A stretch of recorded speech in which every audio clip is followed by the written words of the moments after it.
بسم اللہ الرحمن الرحیم. السلام علیکم. Welcome to my channel. Viewers, اگر کوئی فرد ایسا ہو جو مردانہ بانجھ پن کا شکار ہو، ایسے لوگ جو ہوتے ہیں وہ عام طور پہ ان کی اولاد نہیں ہوتی یا وہ اس قابل نہیں رہتے. اس کی ریزنز تو بہت سی ہوتی ہیں، خاص طور پہ مردانہ کمزوری کے ساتھ ساتھ اس کے اور جو اہم ریزنز ہوتی ہیں وہ آج میں آپ کو اس نسخے کو استعمال کرنا اور اس مرض کو ختم کرنے کے لیے جو خاص ادویات استعمال کی جاتی ہیں اس بارے میں آج میں آپ کو گائیڈ کروں گا. کیونکہ ہمارے مطلب پہ اکثر اس طرح کے مریض آتے ہیں جو کسی وجہ سے ان کی جب میڈیکل رپورٹس کرائی جاتی ہیں تو اس میں پتہ چلتا ہے کہ ان کے جو سپرمز ہیں یا کرم ہائے حیات ہیں وہ ڈیڈ ہیں یا ان میں پس سیلز بہت زیادہ ہیں. اور یہ جو پس سیلز آتے ہیں اس کی بھی بہت سی ریزنز ہوتی ہیں. بعض دفعہ اس کی وجہ آتشک ہوتی ہے، بعض دفعہ اس کی وجہ سوزاک ہوتی ہے. تو اس کے لیے ادویات کا اور ان کے متعلق جو نسخہ جات ہوتے ہیں وہ مختلف ہوتے ہیں. اور عام طور پہ جو نسخہ جات استعمال کیے جاتے ہیں اس مرض کے لیے وہ مردانہ طاقت کو بڑھانے والے نسخہ جات استعمال کیے جاتے ہیں.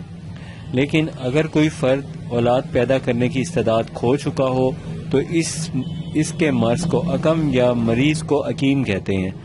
تو یہ جو عقیم ہوتا ہے یہ مردوں میں اولاد کی پیدائش کا انحصار عام طور پہ مردانہ قوت کے علاوہ طبی نقطہ نظر سے یہ جو سپرمز ہوتے ہیں یا مادہ منویہ یا کرم ہائے حیات اور ان کی صحت پر ہوتا ہے. اگر یہ سپرمز طاقتور ہوں گے تو پھر تو آپ کی یہ جو ایک رپورٹ میڈیکل رپورٹ بھی نارمل آ رہی ہوتی ہے اور ساتھ میں یہ ہوتا ہے کہ آپ کے جو سپرمز کاؤنٹ ہیں وہ پورے ہوتے ہیں اور اولاد کے قابل جو مرد ہوتا ہے اس کی رپورٹ کلیئر ہوتی ہے.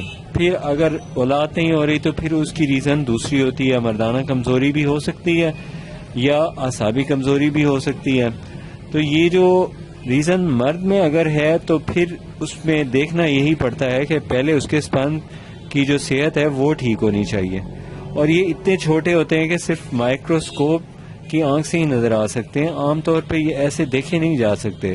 اور یہ جو مرض ہوتا ہے عام طور پہ اگر سپرمز کی کمی ہو تو پھر سو مزاج لوگ ہوتے ہیں یہ یا ضعف کی وجہ سے یا بعض دفعہ ادھیڑ عمری کی وجہ سے یہ مرض لاحق ہو جاتا ہے.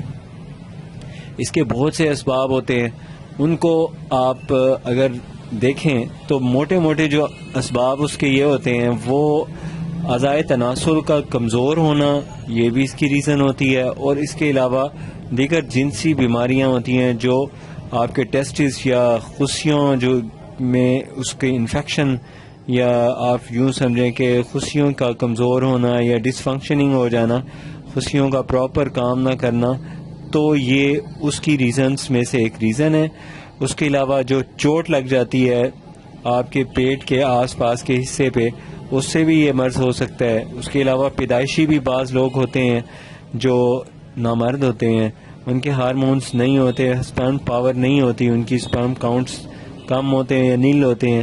اس کے علاوہ اس کی اور ریزنز میں آتشک ہوتا ہے، سوزاک ہوتا ہے، اور ٹی بی کی وجہ سے بھی ایسا ہوتا ہے. کن پیڑے ہو جائیں تب بھی ایسے ہوتا ہے. اور بعض ایسے لوگ جو خطرناک لیزرز والی شعاؤں میں رہتے ہوں جیسے کہ اٹامک انرجی میں رہنے والے لوگ ہوتے ہیں، ان کو بھی یہ مسئلہ ہو جاتا ہے. تو ایسے لوگوں کے لیے یہ نسخہ بہت ایفیکٹو اور مؤثر ہے جو میں آپ کو بتا رہا ہوں. یہ جو نسخہ ہے اس کو آپ نے اگر استعمال کرنا یا بنانا ہو تو اس کے لیے آپ کو کسی ماہر حکیم یا ماہر معالج کی ضرورت ہے. یہ جو دیسی نسخہ ہے یہ آپ کو ہمارے پاس بنا بنایا مل جائے گا اس کا.